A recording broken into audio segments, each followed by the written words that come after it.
China, el Reino del Medio, es una civilización que abarca más de 3500 años.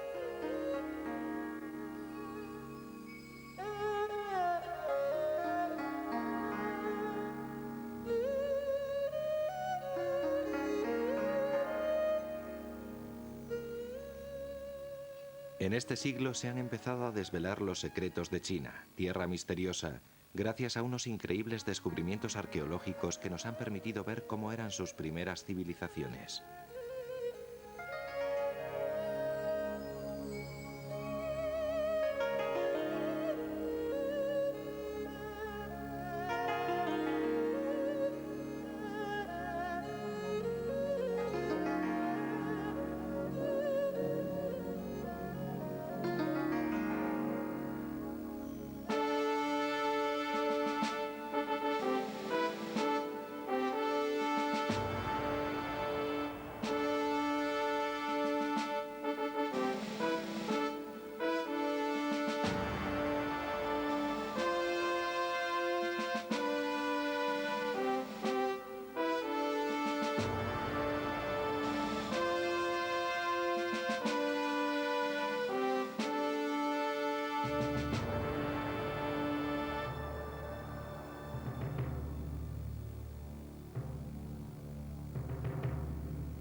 Civilizaciones antiguas. La antigua China.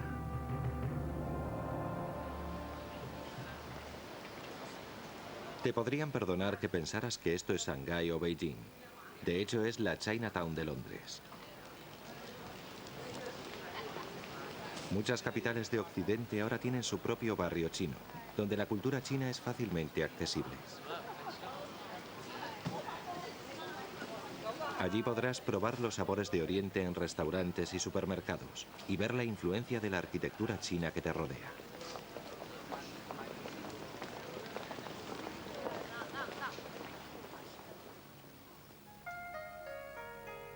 Sin embargo, la antigua China no tiene nada que ver con esta brillante interpretación de Occidente.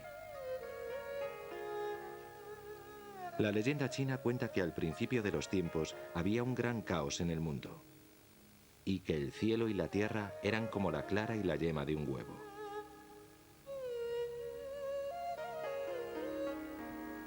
Entonces nació el hombre primitivo Panku. Modeló la tierra y el cielo, creando la tierra a partir de elementos oscuros e impuros y el cielo partiendo de elementos brillantes y claros. Cada día el cielo se elevaba 3 metros de altura y la tierra ensanchaba otros 3 metros. Y Panku también crecía 3 metros. Panku vivió durante 18.000 años y para entonces era muy alto. El cielo estaba muy alto y la tierra era gruesa y sólida. Las lágrimas de Panku formaron los ríos Amarillo y Yangtze. Su aliento formó el viento. Sus palabras crearon las tormentas. Y su intensa mirada se convirtió en luz. Cuando finalmente murió, sus ojos se convirtieron en el sol y la luna, y su cuerpo formó las 5 montañas sagradas de China. Su pelo se convirtió en los árboles y las plantas, y sus pulgas en la raza humana. La zona rural de China no ha cambiado mucho durante los últimos miles de años. Los pescadores han estado pescando en el río Yangtze de la misma forma durante siglos, mientras que los demás hombres y mujeres trabajaban los campos. Sin embargo, hay una notable carencia de arquitectura antigua en este paisaje rural, ya que la mayoría de las construcciones se hacían con madera perecedera. No obstante, gracias a los hallazgos arqueológicos, podemos seguir la pista de la civilización china justo hasta el Paleolítico y el Neolítico, que fueron seguidos por la dinastía Shang, que va desde 1600 hasta 1027 a.C. Esta gente eran los sucesores de los pobladores de la Edad de Piedra Bronce de China, y la dinastía Shang es la primera indisputable dinastía de la historia, cuyos 27 o 28 reyes dictaron las leyes siguiendo métodos adivinatorios. Interpretaban el oráculo con huesos y conchas para predecir eventos, y los primeros escritos chinos también proceden de este periodo. Se trataba de un sistema feudal donde los miembros de mayor rango del Estado estaban unidos a la Casa Real por lazos sanguíneos, creencias e intereses propios. La dinastía Zhou del oeste va desde el año 1027 hasta el 771 a.C. Eran un clan seminómada procedente del borde noroeste de China que al acercarse al sur se puso en contacto con lo que por entonces era China y los reinos Shang. Tras 2 generaciones los Shang fueron sustituidos. Alrededor del año 1000 a.C., China, lo que entonces era China, que era justo una zona relativamente pequeña situada al norte, fue conquistada por lo que se convirtió en la dinastía Chu. Y esta a su vez generó los reinos Chu, y estos se establecieron o continuaron un sistema feudal de gobierno que rápidamente empezó a decaer hasta que los señores feudales comenzaron a controlarlo y a establecerse en ellos más o menos como príncipes de estados separados. Seguían siendo fieles al reino de Chu, pero de hecho eran virtualmente independientes.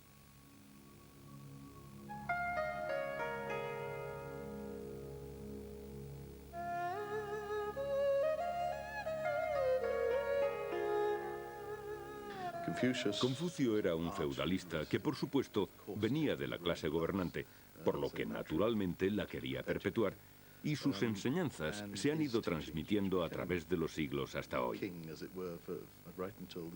Las enseñanzas de Confucio no eran las únicas, ya que había otras escuelas de filosofía que defendían otras maneras de gobernar China, una de las cuales no era feudal. Y alrededor del año 256 a.C., llegó un hombre al que conocemos como primer emperador de China, aunque no se autoproclamó emperador hasta más o menos el año 221 a.C. Era el gobernante de un estado pequeño, el estado de Qin, y estaba muy influenciado por una filosofía bastante diferente, la filosofía legalista, que decía que se debería llegar al poder por méritos, que la gente estaba corrompida y por lo tanto necesitaban ser gobernados por una serie de medidas muy drásticas. Las llamó premios y castigos, pero no había muchos premios, prefería los castigos. De hecho, tuvo mucho éxito organizando su sociedad. Era una sociedad terrible, pero funcionaba, y además pudo diseñar un ejército basándose en los mismos principios. Su ejército se hizo más eficaz. En el año 221 a.C. pudo conquistar los demás estados de China y se consideró a sí mismo el tipo de mayor rango, con lo que se llamó a sí mismo emperador de China.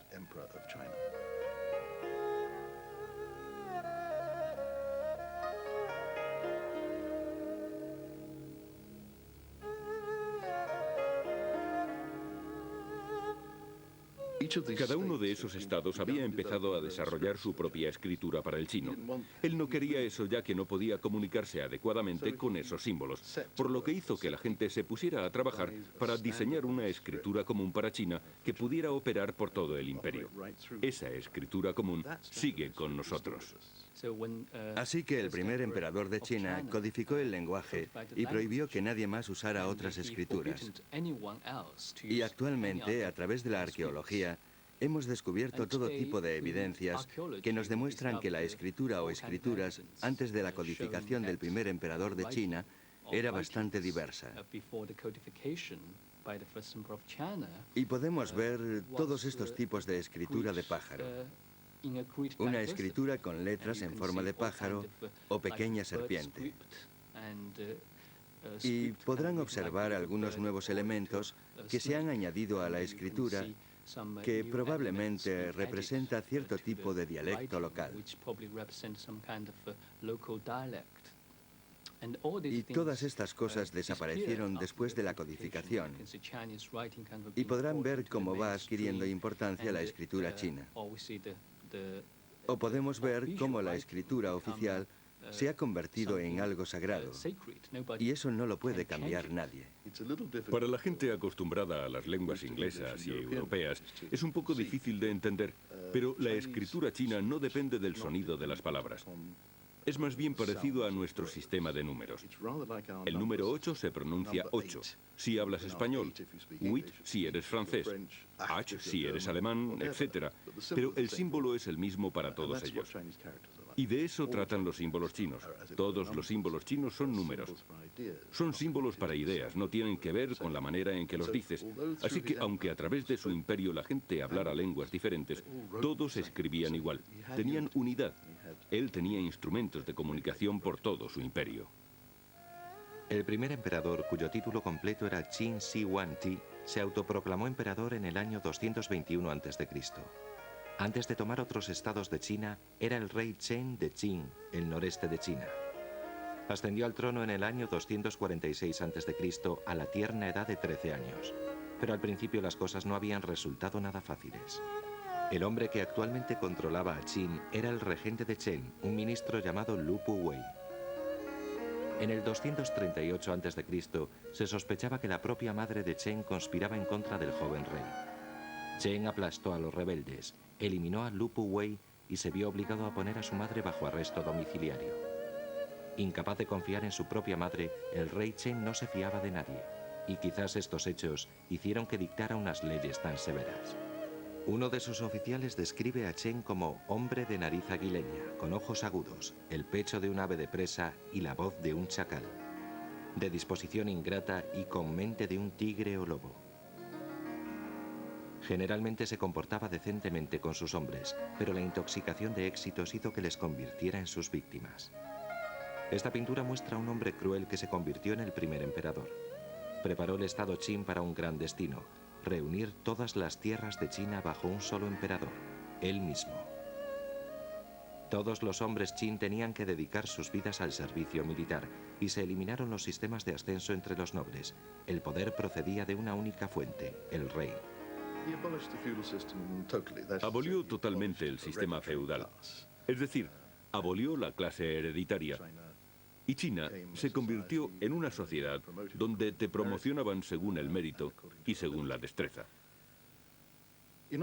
Para gobernar el Estado eficazmente, estableció unas medidas de centralización que requerían un buen sistema de comunicación, con lo que diseñó una red de carreteras.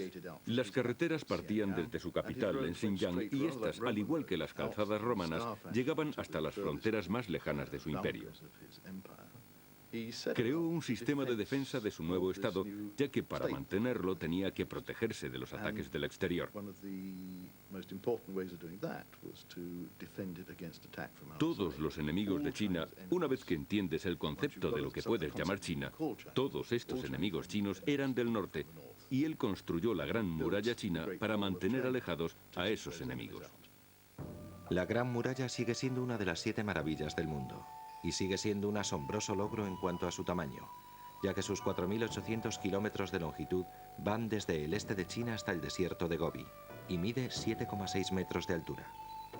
Las torres fueron construidas en elevaciones rocosas y los fuertes se elevaron desde las orillas del río para acomodar a los hombres que trabajaban en la muralla. Solo quedan trocitos de lo que antes fue la pared. Habían sido construidas por estos diferentes estados mientras luchaban los unos contra los otros para mantener alejados a los demás estados. Pero él reunió a todos a unos 2.200 kilómetros del mar en el este, justo al otro lado del desierto, y construyó esta gran muralla. Eso ayudó a proteger a China del ataque del norte y quizás así pudo pensar en mantener la paz en el interior. Un famoso cuento popular chino de hace 1000 años cuenta cómo Lady Menqian, al oír que su marido había muerto mientras trabajaba en la muralla, viajó 16.000 kilómetros para encontrar sus huesos, con el fin de que el hombre tuviera un entierro digno. Cuando llegó a la muralla se pasó varios días buscando su cuerpo, pero como no tuvo suerte, se quedó llorando junto a la pared varios días. La muralla estaba tan conmovida que parte de ella se cayó, revelando los restos de su marido. Nosotros los occidentales tendemos a considerar que el emperador es una persona muy importante, inteligentísimo y un gobernante muy capaz. Para el pueblo chino del siglo XX, la construcción de esa gran muralla es un hecho horrible. Para nosotros es un triunfo de la humanidad. Es la única cosa hecha por el hombre que se puede ver desde la Luna. Está construida sobre un terreno bastante inhóspito. El coste de la construcción en términos de dinero fue enorme, pero en términos de vidas humanas fue horrible. Mucha gente murió. Y los chinos han heredado de ellos una especie de creencia que dice que la gente enterrada bajo las murallas las hace más fuertes. Bien, no se sabe si esa creencia existía antes de los tiempos del primer emperador, pero ciertamente existe ahora. Incluso en el siglo XX siguen existiendo rumores de que hay gente enterrada bajo las construcciones para fortalecer dicha construcción. En 1921, cuando realizaron un censo, vieron que no recibían datos de niños varones menores de 3 años, y eso sucedió porque al mismo tiempo en Hong Kong circulaba el rumor de que iban a construir un puente sobre el puerto que se apoyara en 99 columnas y bajo cada columna iban a enterrar a un niño. Así que nadie declaró a los niños varones y los resultados del censo fueron confusos por este hecho. Este es el tipo de creencia que surge siempre en la sociedad china. Y uno se encuentra una y otra vez con este hecho, ya que en la Gran Muralla murió mucha gente en su construcción. Así que para el pueblo chino es un símbolo de crueldad y opresión de este gobernante tirano. Estandarizó todo. Estandarizó todos los pesos y medidas. Antes, cada estado o los pequeños estados tenían sus propias medidas. Él dijo, no, habrá una medida estándar para todo, incluso para la longitud de los ejes de los carros. Y de hecho eso no es ninguna tontería. Tenía un maravilloso sistema de carreteras, pero no estaban pavimentadas. Era un sistema de carreteras de tierra, y cuando llovía, los carros se rompían con facilidad. Al tener que seguir huellas de distintas anchuras, el carro se inclinaba demasiado y te exponías a un accidente si tenías mala suerte. Tendrías un accidente y bloquearías los sistemas de comunicaciones. Así que, más o menos, inventó un tranvía cuyos ejes medían lo mismo. Inventó la estandarización del sistema monetario, considerando que todo el mundo ya tenía su propio sistema antes de eso. Intentó hacer todo conforme a sus deseos. El primer emperador de China creó la noción de la China unificada, de un imperio. Pudo reunir al pueblo chino, el cual, al vivir en una zona bastante extensa, desarrolló unas costumbres locales, unas maneras locales. Todo lo hacían a nivel local. Pero la noción de China era un todo, una unidad. Y lo que debería ser un gobierno central unificado es lo que sería China para siempre. A pesar de su éxito unificando China, el punto débil del primer emperador era su temor a la muerte. Al menos tuvo 3 intentos de asesinato, y además se había autoproclamado el hombre más importante de la historia china, y solo la inmortalidad le permitiría continuar con su reinado en la tierra. Así que sus preparativos para la muerte eran tan lujosos como sus palacios y murallas. Murió en el 210 a.C. durante una visita a las provincias del este, viajando a lo largo del río Yangtze y la costa del Mar Amarillo. Había soñado con una pelea contra un dios del mar, y le aconsejaron que para hacerse inmortal tenía que matar a un pez gigante con una ballesta. En Chifú mató algo parecido a una ballena, pero la gran ironía es que murió al mes siguiente. Su gran consejero Li Su y otro consejero más, por miedo a perder sus propias vidas, encubrieron su muerte y transportaron el ataúd tapado en una camilla. Eso les dio tiempo a los hombres para falsificar la voluntad del emperador, dejando el imperio a su segundo hijo. Las noticias sobre la muerte del emperador llegaron antes de su regreso a la capital, Xianyang. Más tarde lo enterraron en Mouli, el lugar donde había construido una tumba increíble. Conocemos al primer emperador de China a través de los libros de los archivos de Suchi, y están escritos con gran detalle. Describen a su familia y sus logros, su entierro, las grandes dimensiones de su tumba también están descritas en el libro. Sima Xian era un historiador que vivió unos 100 años después del primer emperador y elaboró el Shi Qi, o archivos históricos, que describían cómo se construyó la tumba.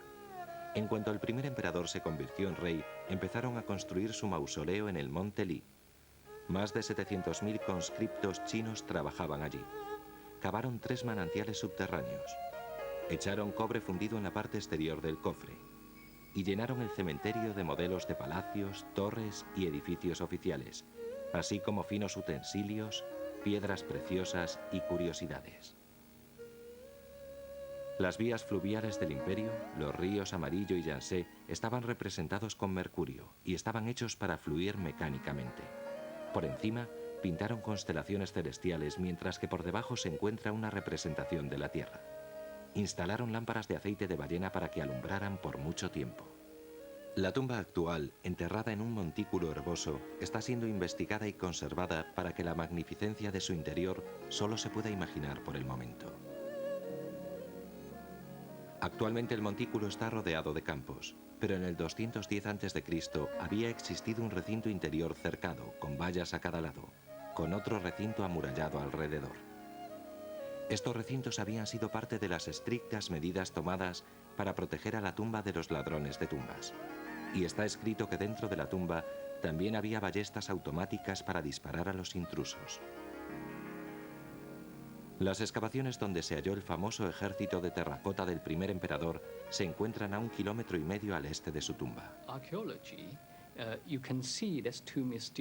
En arqueología puedes ver que esta tumba sigue estando allí en la actualidad.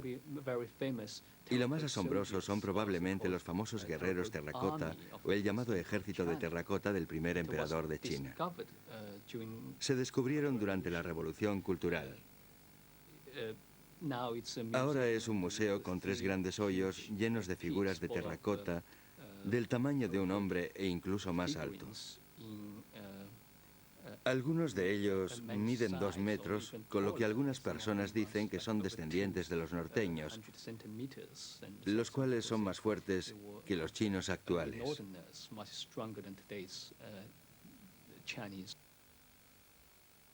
La cifra no es segura, pero la gente estima que se enterraron a unos 7.000 soldados de terracota junto a la tumba del emperador.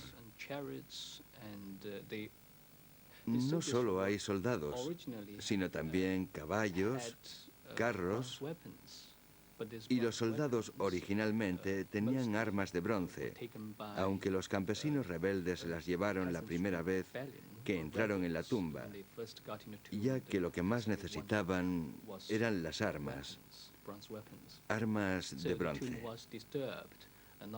Así que profanaron la tumba no mucho después de haber sido construida. Sin embargo, sigue intacta. Si hoy vas al lugar, podrás ver a estos soldados y a los caballos de arcilla. ¿Por qué enterró el emperador a estos soldados y caballos? ¿Y por qué hay réplicas cerca de su tumba? Es una pregunta que siempre fascina. Para responder a esta fantástica pregunta, quizá tengamos que regresar a los primeros tiempos de la dinastía Shang. Antes mencionamos las inscripciones del oráculo de huesos de Shang. Estas inscripciones nos muestran que frecuentemente se usaba el sacrificio humano. No se sabe exactamente la cantidad. Podían usar 5 o 6 docenas o cientos, e incluso miles de hombres. Verdaderamente no lo sé. Les cortaban la cabeza y les enterraban dentro o junto a la tumba del rey. Hasta ahora no hay evidencia de que hayan matado a 1.000 personas. Ciertamente enterraron a varios cientos de hombres decapitados en los lugares que han sido descubiertos. Este sacrificio humano es muy típico de la dinastía Shang. Y cuando llegó el líder Chu, este redujo el uso de sacrificios humanos, ya que, como todos recordamos, Confucio estaba muy en contra del bárbaro sacrificio humano. Pero a los gobernantes o la gente rica no les pareció bien la idea. Pero como los gobernantes menos poderosos sacrificaban a seres humanos, la mayoría de la gente empezó a usar réplicas de arcilla o madera, tal como podrán observar en todas estas tumbas chinas. Así que, cuando el primer emperador comenzó a construir su tumba en vida, también empezó a fabricar su ejército de terracota para que protegiera su tumba. ¿Por qué lo hizo? ¿Quiénes eran sus enemigos? Esto sigue siendo un tema de discusión entre los expertos, pero generalmente se piensa que no controlaba totalmente el este de China, con lo que podría haber una rebelión contra el emperador de China. Y puede que esta preocupación le hiciera construir este gigantesco ejército de terracota para que le defendiera en el otro mundo. Hay pocos objetos artísticos que daten de la dinastía Qin. En cambio, hay varios hallazgos arqueológicos de la subsiguiente dinastía Han. Esta dinastía se fundó solo 4 años después de la muerte del primer emperador, tras un período de guerra civil. La dinastía Han va desde el año 206 a.C. al 8 después de Cristo, y en medio está la dinastía Xin, del 9 al 23 después de Cristo. Le sigue la dinastía Han del Este, que va del 24 al 220 después de Cristo, con lo que estamos estudiando un período que abarca 400 años. La dinastía Han es uno de los mejores periodos del arte chino, uno de los mejores periodos de la historia china. Más o menos el ciclo de dinastías que se continuaron ininterrumpidamente hasta principios del siglo XX comenzó con la dinastía Han y abarca un periodo más o menos comprendido desde el 200 a.C. hasta el año 200 después de Cristo. Se han descubierto miles de tumbas que datan de esa época. Este material no solo nos permite estudiar las creencias de Han sobre la muerte y la vida después de la muerte, sino también sobre su vida cotidiana, sus actividades y lo que ellos consideraban importante en sus vidas. Uno de los hallazgos más espectaculares de todos los tiempos, desde la toma del comunismo en 1950, ha sido una serie de tumbas en Xianxi, situada en la provincia Hunan, justo en el centro de China. Esencialmente, sus túmulos tienen una altura de 16 a 20 metros. Se descubrieron 3 tumbas juntas, ligeramente solapadas, y cada una consistía en un profundo hoyo cavado por el hombre ligeramente por debajo del nivel del suelo. Dentro había una magnífica estructura de madera, formando un compartimento central donde se encontraban los ataúdes. Había 4 compartimentos por encima, por debajo y a los 2 lados, los cuales contenían los bienes de la tumba. Se trataba de cestas con ropa laboriosamente envueltas, etiquetadas y listadas en un inventario realizado en bambú. Toda la tumba estaba sellada con una espesa capa de carbón y otra espesa capa de barro blanco con el fin de impermeabilizarla. Este era un método común de enterramiento en esta zona en particular. Y las tumbas que se han ido descubriendo desde principios de este siglo estaban en perfectas condiciones y todo su contenido estaba prácticamente inmaculado.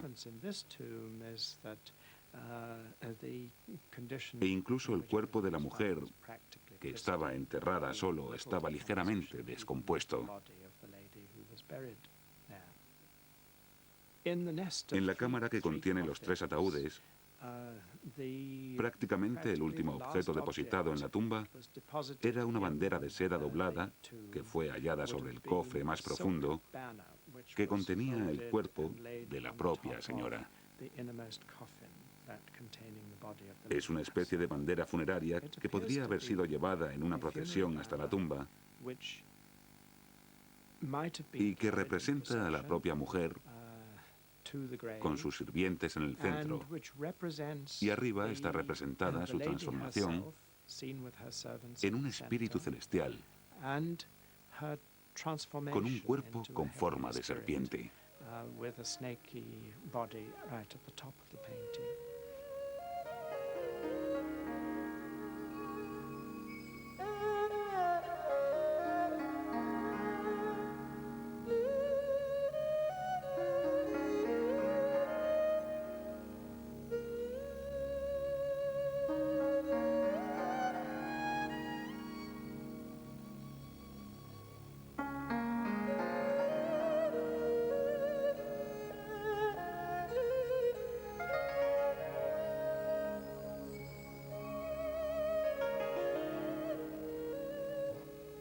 Dunhuang es un lugar extraordinario que relaciona la dinastía Wang con nuestros tiempos, ya que originalmente en el 111 a.C.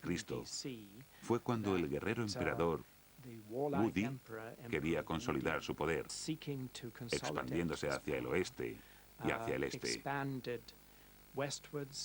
Así que en el 111 a.C., Dunhuang, que significa grandioso y glorioso, o algo así, se estableció como comandancia, pero realmente se hizo famoso mucho más tarde, en el siglo IV después de Cristo,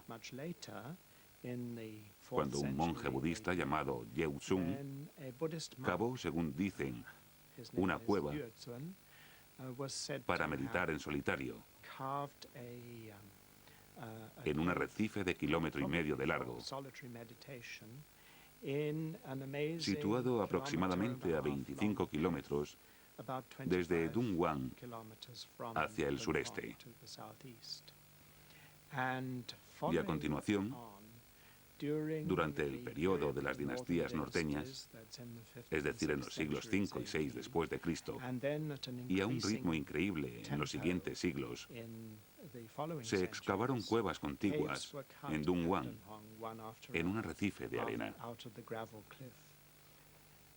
Como la piedra era una especie de arena guijosa, era fácil de excavar, pero no de tallar. Cubrieron el interior de estas cuevas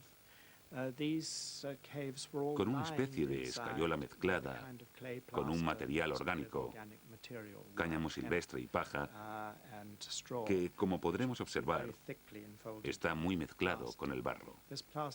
Este yeso ha durado unos 1.500 años y no presenta ninguna grieta ni señal de deterioro. Cuando uno se mete dentro de una de estas cuevas, vive una experiencia extraordinaria, porque cada superficie, y a veces el suelo, está decorado. El suelo con azulejos, pero las paredes están cubiertas de yeso. También hay figuras de estuco que fueron manufacturadas con una armadura de madera.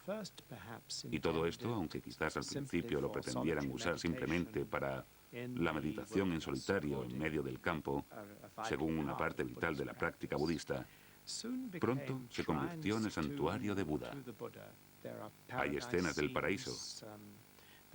Hay escenas de la vida cotidiana de los mercaderes detenidos en la ruta de la seda por los guardas de la frontera o por los bandidos. Dunhuang es un lugar muy importante, mantenido por el imperio expansionista Wang. Fue la expansión de Dunhuang la que hizo posible que la ruta terrestre hacia el oeste de Asia se convirtiera en una verdadera autopista de influencias interculturales y de comunicación. Muchos lujos llegaron a China y la abandonaron a través de esta ruta. El arte budista de las cuevas de Dunhuang refleja lo popular que se hizo la religión en los siglos VI y VII, pero no desplazó a ninguna de las religiones ya existentes, sino que se transformó y evolucionó a su alrededor, generando equilibrio y armonía. Es muy difícil hablar de una religión en China, ya que realmente no hay una religión china. China ha practicado una gran cantidad de ritos religiosos que han generado una especie de amalgama religiosa.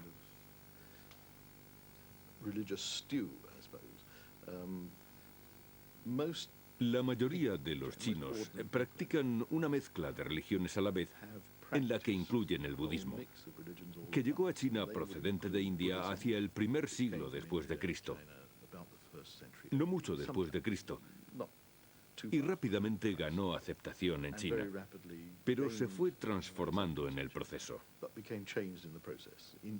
De hecho, el budismo chino no se parece mucho al hindú, sino que tiene su propio estilo. El budismo fue aceptado por la gente, ya que por aquel entonces no tenían ninguna religión que hablara de la salvación personal. Antes eras uno más en la familia y luego el destino hacía que te forjaras tu propia vida para conseguir una vida mejor en el otro mundo. El budismo debió haber sido un alivio la primera vez que llegó a China, ya que de repente el pueblo chino pudo ver que había valores por los que sufrir y de esas experiencias podían sacar algo.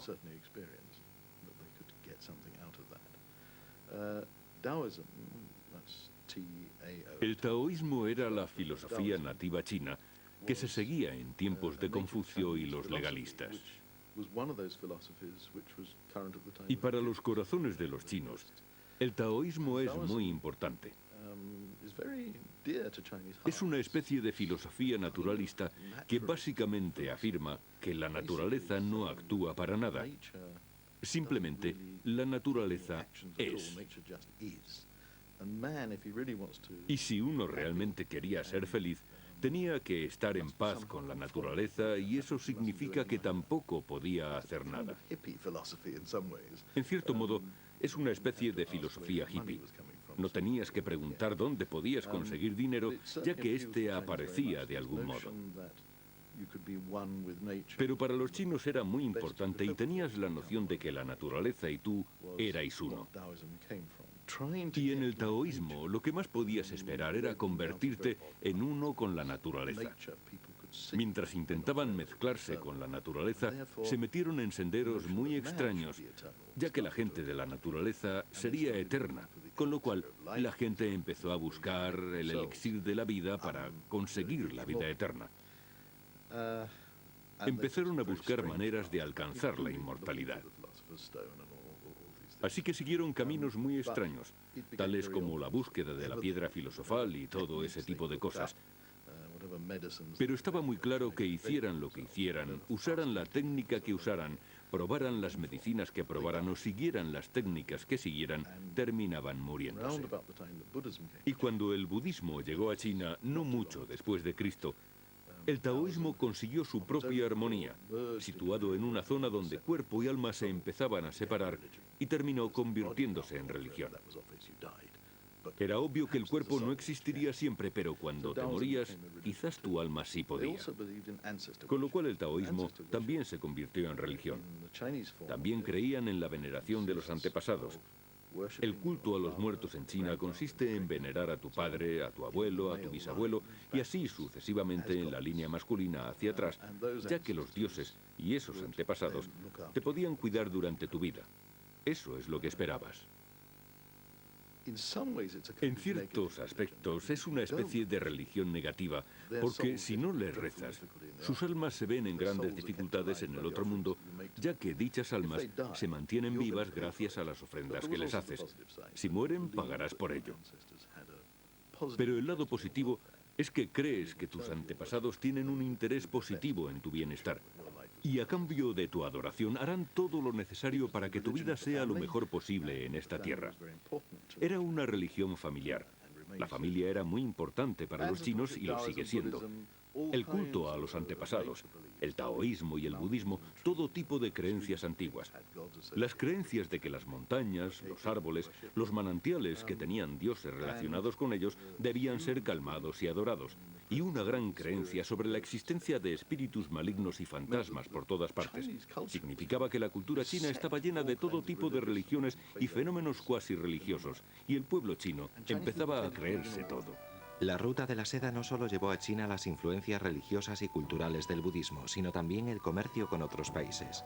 La ruta de la seda, como su nombre indica, se usaba principalmente para vender seda por toda Persia y Europa, y esta red de carreteras permaneció igual a lo largo de las últimas dinastías.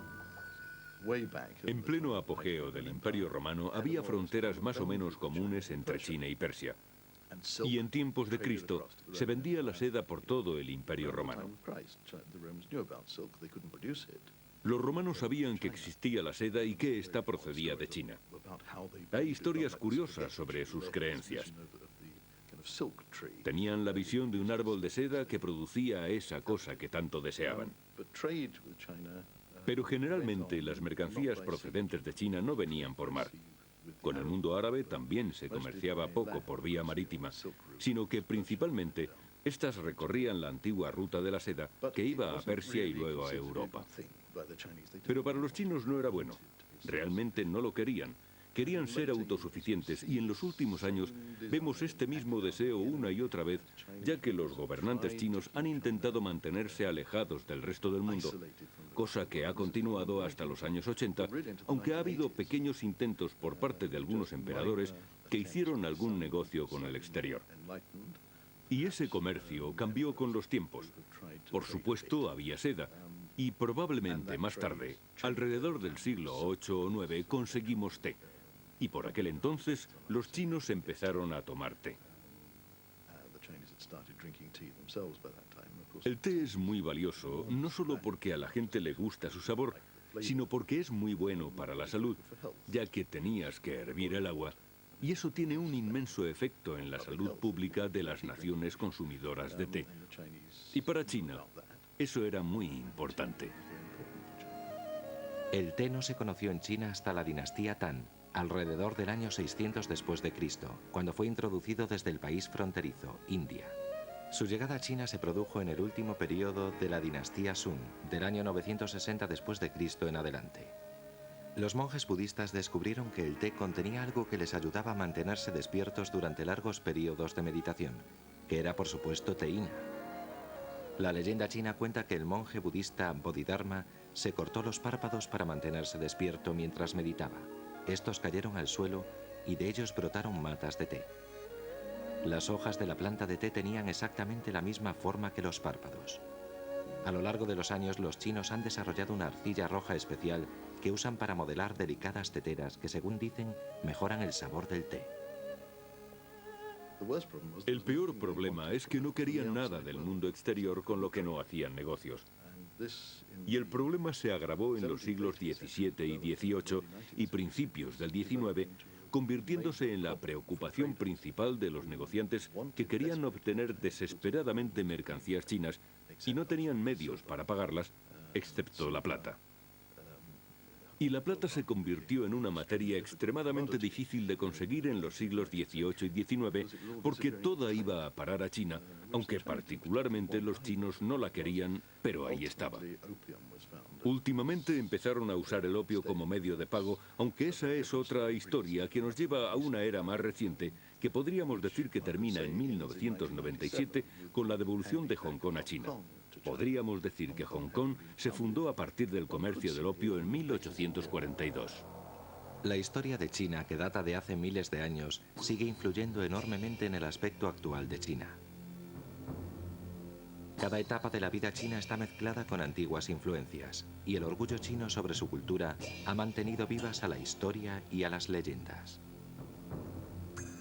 Uno de los ejemplos más populares y conocidos es la ópera de Beijing, cuyas raíces parten del drama chino, una forma tradicional de entretenimiento con una historia continua que abarca 900 años. La primera obra se desarrolló a principios del período Sung, alrededor del 960 después de Cristo, y combinaba música, canciones y movimiento, que ya habían existido durante unos 1000 años.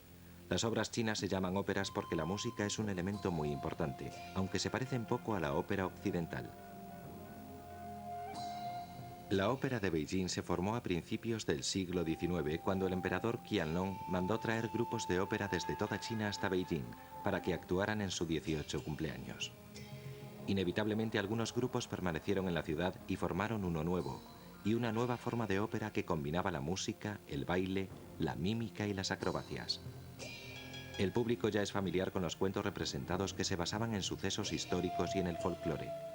Los personajes son bidimensionales, ya que son símbolos de las virtudes y los vicios que afectan a nuestra vida cotidiana. Hay 4 tipos de protagonistas que son identificados con un maquillaje tradicional y un disfraz. El papel del varón, o Shen, el de la mujer, o Tang, la cara pintada, o Qing, y el payaso, Chu. La actitud china para alcanzar el equilibrio y armonía se refleja en todas partes, incluso en la arquitectura, con las casas dispuestas alrededor de los patios.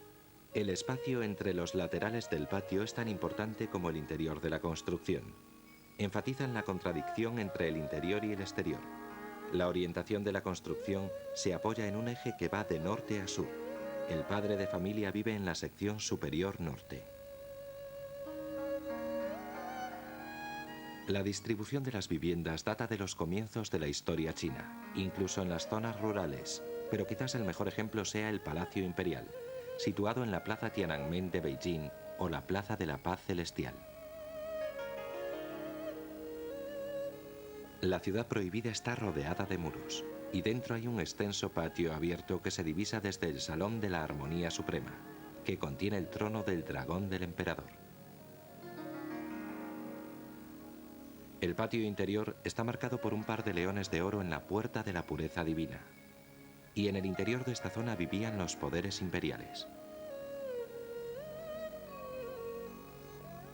Beijing cuenta con gran cantidad de ejemplos tradicionales de arquitectura china. La ética general es que los edificios se deberían mezclar con la naturaleza o los edificios de alrededor, y la visión china del cosmos donde el cielo es redondo y la tierra cuadrada. De ahí que las viviendas del hombre sean cuadradas, mientras que las construcciones sagradas, donde los emperadores se comunicaban con los cielos, tales como el salón de los ruegos al dios de las cosechas, son redondas. Este precioso ejemplo de edificio chino de madera fue construido sin necesidad de ni un solo clavo.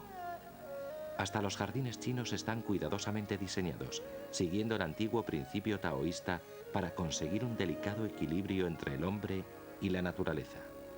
El duro elemento yang de las rocas se equilibra con el blando yin del agua, y la energía llamada chi fluye libremente. El flujo de energía también es esencial para tener un cuerpo sano, y unos fragmentos de dibujos antiguos muestran que los chinos han estado practicando un lento ejercicio gimnástico llamado tai chi durante los últimos miles de años para conseguir dicho equilibrio. La cocina china sigue este principio de equilibrio, usando sabores e ingredientes combinados cuidadosamente para no romper la armonía corporal. La práctica china de la medicina natural también ha evolucionado siguiendo los principios taoístas, con el primer herbario elaborado en el primer siglo, durante la dinastía Han. La mayoría de las grandes ciudades tienen herbolarios, que siguen vendiendo hierbas y medicinas tradicionales. En resumen, las tradiciones y el legado histórico de China están intensamente ligados a la vida moderna de la China actual. Los descubrimientos arquitectónicos de este siglo, tales como los guerreros de terracota del primer emperador y los restos de antiguas estructuras tales como la Gran Muralla, han contribuido enormemente a entender China, el reino del medio, y nos permiten estudiar la historia global y diversa del país, aunque sin duda sigue habiendo muchos secretos por descubrir en la Tierra del Dragón.